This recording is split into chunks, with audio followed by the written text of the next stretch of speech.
is there are a whole bunch of limited dependent variables, and the definition of that is a variable where the range of possible values has consequential constraints. Okay, consequential meaning that it could affect the interpretation of your model if you ignore those. Okay, so in other words, your dependent variable is not continuous with the normal distribution, which is what's assumed with ordinary least squares regression. So some examples are when your dependent variable is dichotomous or binary. That's when the y is 0 or 1. This is the situation that we're going to talk about in this lecture. There's also situations where your dependent variable might be censored or truncated. I guess I should add that. Censored at 0. Y has a mass at 0. Okay, there's a bunch of zeros in your data set, and then the rest of your y values are might be continuous and positive. Okay, and if they're censored, then that means that it's possible for some of those y values to be negative, but that's just not observed. If they're truncated, then that means your data set only includes the positive values, and the zeros are discarded. Okay, you can have a bounded dependent variable, and that's where you might have censoring or truncation or measurement problems somewhere where the minimum of the y is above 0 and the maximum of the y is less than infinity. Okay, and theoretically, with a continuous variable, the range of values can be from negative infinity to positive infinity. Okay, your dependent variable might be count data, what's known as count data, and that's when your y only contains integers, like y equals 1, 2, 1, 2, and 3, 4, 5, 6. You might have ordered data, and that's when your dependent variable might be on a Likert scale, like in marketing. A common question is, how satisfied were you with the product? I was very satisfied, somewhat satisfied, neither satisfied nor dissatisfied, somewhat dissatisfied, or strongly dissatisfied. So you've got 5 values for the dependent variable. You know that one value is better than another, but there's no quantitative measurement of how better. Okay? And then there are unordered multiple choice values. For example, mode choice, where y might be a transportation mode, car, bus, and bike. Okay? So almost all of these dependent variables, limited dependent variables, until we get down to the unordered multiple choice, all of these can be estimated with linear regression. But the interpretation of your models might lead to mistakes made by the business firm, or mistakes made if you're doing hypothesis testing. Okay, so let's think about that in the context of just the dichotomous and binary situation. Okay, so let's just define this a little bit better and give some examples. A dichotomous dependent variable is one where it can take on just 2 values, 0 or 1. Okay, these are also known as dummy dependent variables. Some examples are whether a customer would purchase or wouldn't purchase a product, whether a worker is employed or unemployed, whether the project is a success or a failure, whether voters approve or disapprove of a political candidate. And then in marketing, whether a customer is satisfied or dissatisfied.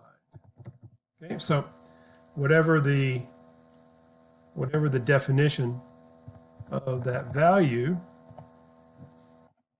y can only take on values of 0 or 1. So here I've defined y equals 1 if some situation exists, and that could be any of these situations on the left, and 0 if another situation exists, and that could be any of these on the right.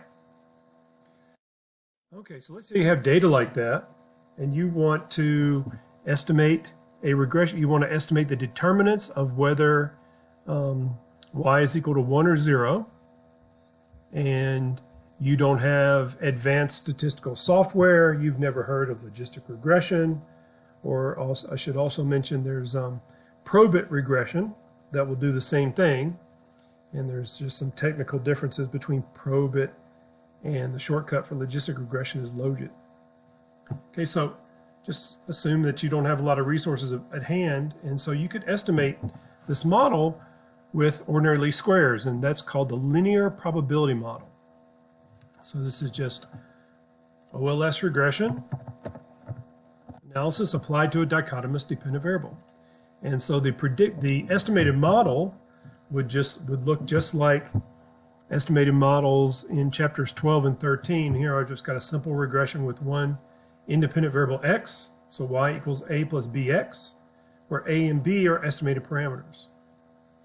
Okay, so in this model, the interpretation of the results is that y hat, or the predictions, is equal to p, where p is a probability, that y is equal to 1. Okay, so the predicted values from your model are probabilities. And then a, the intercept, is equal to the probability that y equals 1 when x equals 0. And then b, the slope, is the change in the probability divided by the change in x. So linear probability model has a very nice interpretation.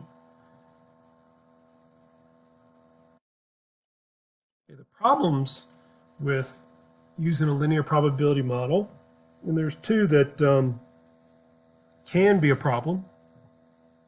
One is known as the limiting violating principle, and this is when a predicted value for your limited dependent variable does not fall within the variable's limits. So in the case of a binary dependent variable, it's if your probability is great, you have probabilities greater than 1 or probabilities less than 0. And this can be a problem if you need to use those probabilities in a subsequent analysis.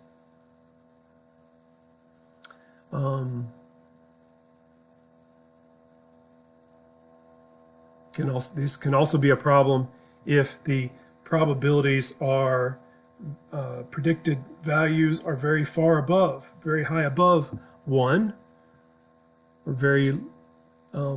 or much lower than 0. Okay, in a situation like that, you might think that your model might be misspecified.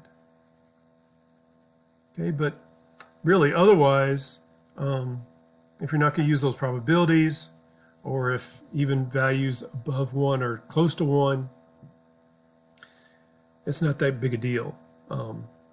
Typically, you use the predicted probabilities to make a guess about whether in a certain situation, whether the outcome of the process, the business decision process, would be a success or failure, or 1 or 0. So a lot of times the predicted values are recoded from the probability. If the probability is greater than 0.5, that's recoded to be a prediction of 1.